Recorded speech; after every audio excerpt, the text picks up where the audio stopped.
Hello, patrons. So, we are right in the middle of doing a fun new project, and I'm really jazzed about it. We have some cool, excited energy in here. So, I wanted to just share with you what we're doing. This is a new product that Rick put together yesterday. So, this is a journal, it's a test piece. Inside we have certificate paper that I use for my certificates actually. And the images you see on the front and the back are taken from canvas prints that we've previously made that were damaged, and we had to unstretch them. Rick has been collecting these bad canvases for 4 years? 4 years, because he doesn't like to throw anything out. And so these are all canvas prints that had maybe gotten scratched on the side, or it had some issue on the surface.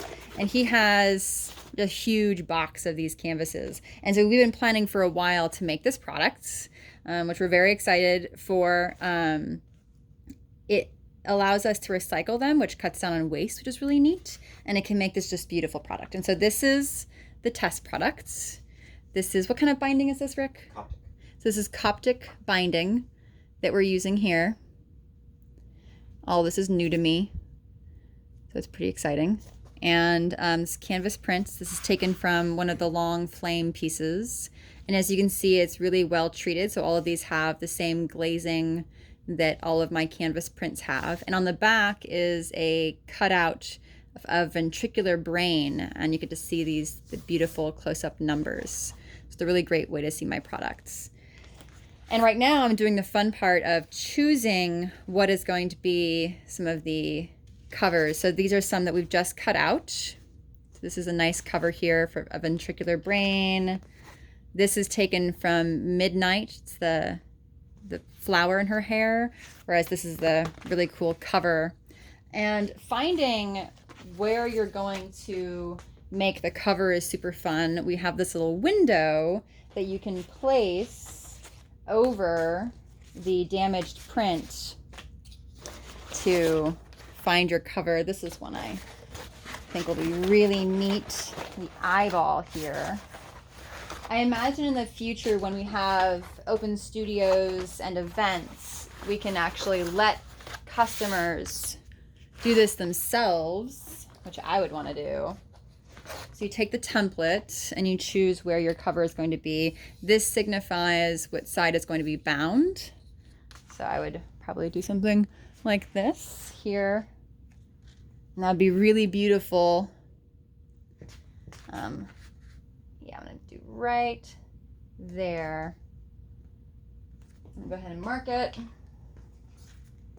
for Rick to cut out.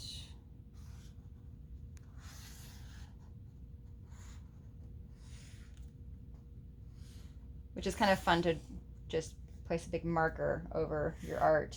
You know, it's not something I usually do. So this is a really beautiful front cover. And then here I have the Purkinje tree, which I also really love. It's a favorite of mine. So that's got to be there. And I could do this any number of ways, which is also kind of fun. I kind of like them out in the bottom. What do we think? The optic nerve. I think I like that. So we have this is the fovea. This is the Purkinje tree. And this is the optic nerve. I really like that. So this would be the top here, and this would be the binding. I'm gonna go ahead and mark that. Ooh, that's right on the line. Well, hopefully that works out.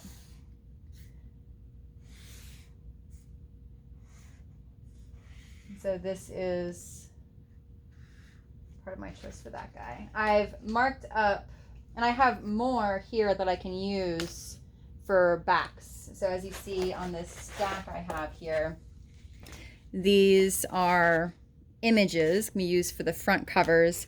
We can have images on the back as well, or we can use these beautiful textures that are taken from the sides for the back of the journals. And so I'm also going to mark out everywhere on this sheet of canvas here that is useful for the back of a journal. So as you can see, we're going to have a lot of waste turned into this beautiful product.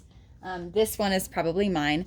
Rick is going to be making 10 of these, and we wanted to show them to you guys first. We'll be offering them to you at a discount. So these will be $50 to the public, it'll be $40 for you right now. And I'd love for you guys to get your hands on these and tell me what you think about them. And if you have any suggestions or notes. We're working on the paper.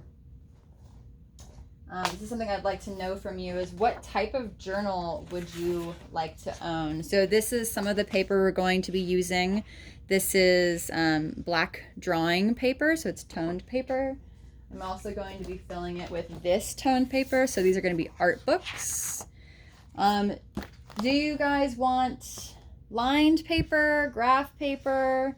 Do you think this would be a good idea if we have journals for writing in, or should I focus more on art journals? I personally love the idea of these being art journals, being as they're art journals.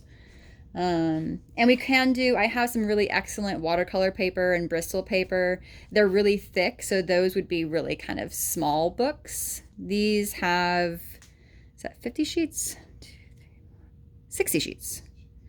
60, because it's 6 different, what do you call the signatures? 6 signatures in here, I believe, unless I counted that wrong.